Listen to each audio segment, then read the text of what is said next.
back to my channel. So it is 2019. Happy New Year's, everyone. So with the new year, I'm pretty sure everyone's out there trying to improve their lives and become better. And so if you're watching this today, you may be wanting to improve your oral health or certain things about your oral health practices. So today I'm going to give you 5 tips at being successful at your New Year's resolution for improving your flossing.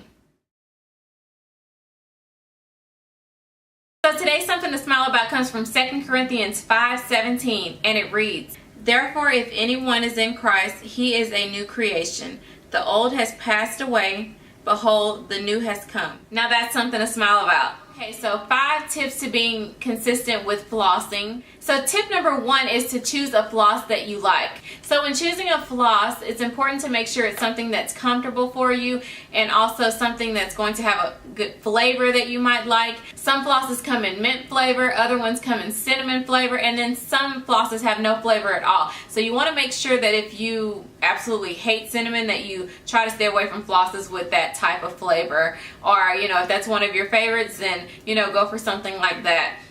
If for some reason you have an allergy to certain flavors or additives that produce this type of flavor, then you want to make sure that you stay away from the ones that you have allergies to. So that's something to consider. Another thing is to make sure that it's comfortable for you. There are flosses out there such as wax floss. There's also floss that is unwaxed, and then there's also like a ribbon type floss.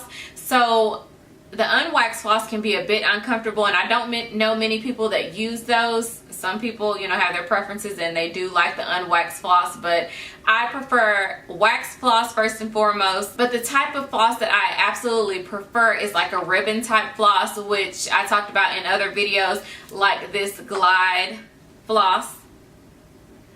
This particular floss is amazing. It's super comfortable, so this is my preferred tool for flossing, which is Oral-B Glide floss. Other people just simply don't care what type of floss they use as long as it's comfortable, and so I'd recommend this wax floss, not necessarily this brand, but any wax floss would be great to use. This particular one is Reach Wax Floss, so it's just a regular floss that has wax on it. You can learn more about the different types of floss on my flossing video, and I will link that in the description down below.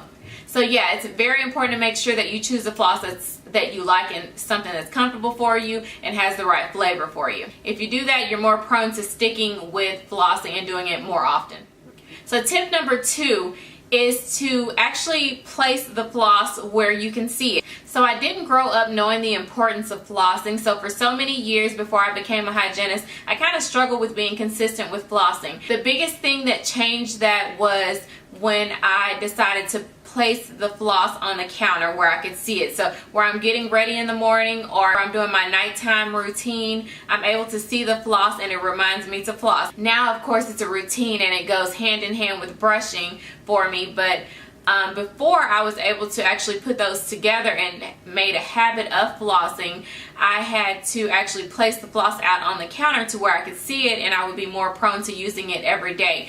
And so that may be important for some people to do, is to actually just put it out there, take it out of the drawer or wherever you store it, and actually put it in front of your face so you're able to see it and you know that it's something that you need to use. So that's tip number 2, placing the floss where you can actually see it. So tip number 3 is to actually floss at the same time every day. So until this becomes a habit, it may be a good idea or a good rule of thumb to choose a certain time throughout the day that you're going to floss. So flossing is recommended at least once a day. And so if you decide that you want to floss in the morning, then it would be a good idea for you to go ahead and floss in the morning. If you're going to do that, do it every day around that time or like during your morning routine. So until you build a habit of flossing, it would be a good idea to do it every day at the same time. So that's tip number 3.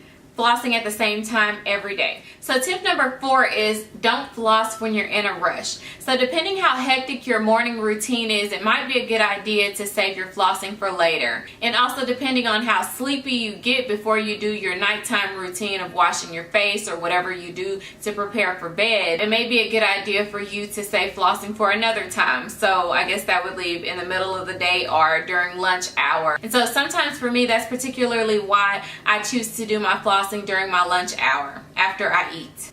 Yes, in a perfect world, it would be great to floss when you wake up in the morning and then before you go to bed at night to make sure that you're getting all of that plaque and bacteria from between your teeth before you go to bed. That would be preferred, but sometimes we just don't have time with our hectic schedules. But it's very important to make sure you're getting in that one flossing session throughout the day. So it's very important to make sure that you're not flossing while you're in a rush, because you're not going to do a great job at it. You're just going to probably skip a few teeth, or you won't be as effective as you can when you actually have some time. So whenever I'm done eating, after lunch, I actually have time. I'm catching up on my shows on Netflix, or I'm reading a book, or listening to a podcast, or whatever it may be. I'm able to floss, and I actually have some time before I have to be back at work. So I take out the floss and I go ahead and floss for the day. Now if I get in some extra time, or we're able to floss that morning, then great, you know, I get bonus points for being able to floss more than once that day. But at least I know that I was able to get in that one time for flossing during my lunch hour. When I had time, I was effective with it because I didn't have to rush. So that's tip number 4, not flossing when you're in a rush. So tip number 5 is one of the most important ones.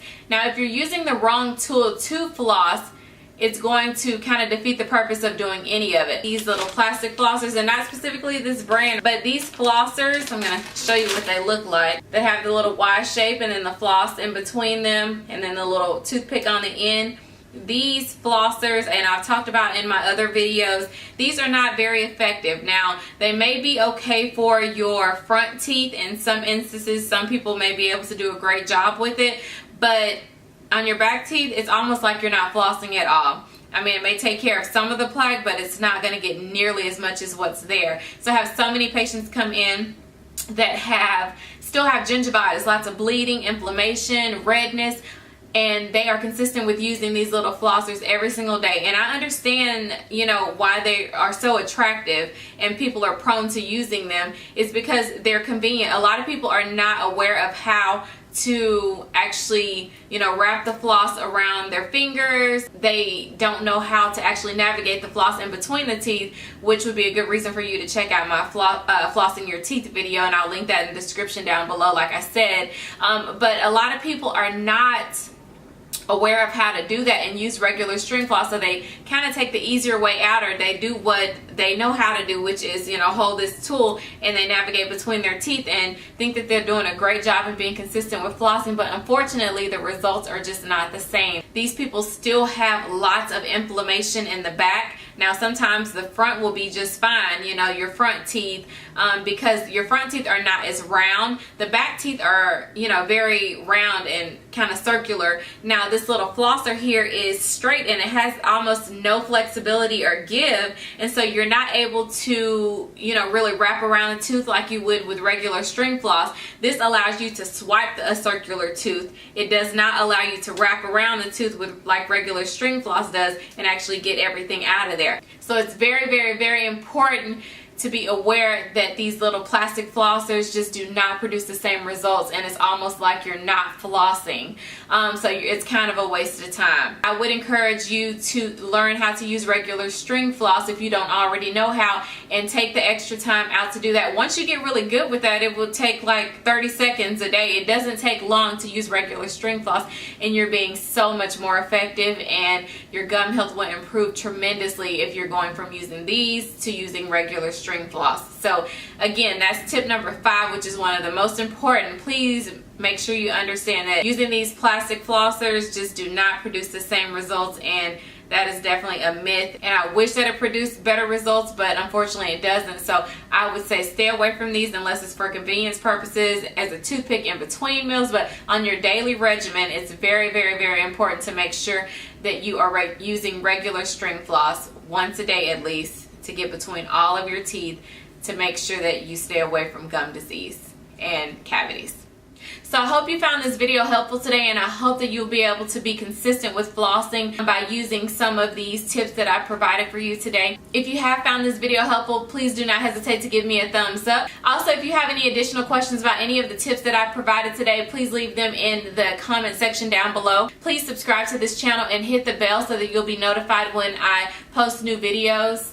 And also, please don't forget to share this video. If there's someone who needs to know more about flossing or improving their oral health, share these videos. It'd be great for more people to be able to be exposed to these videos and be helped out because of it. Well, that wraps this video up for today, so thank you for tuning in. So until next time, everyone, take care and remember to let your smile shine. Bye.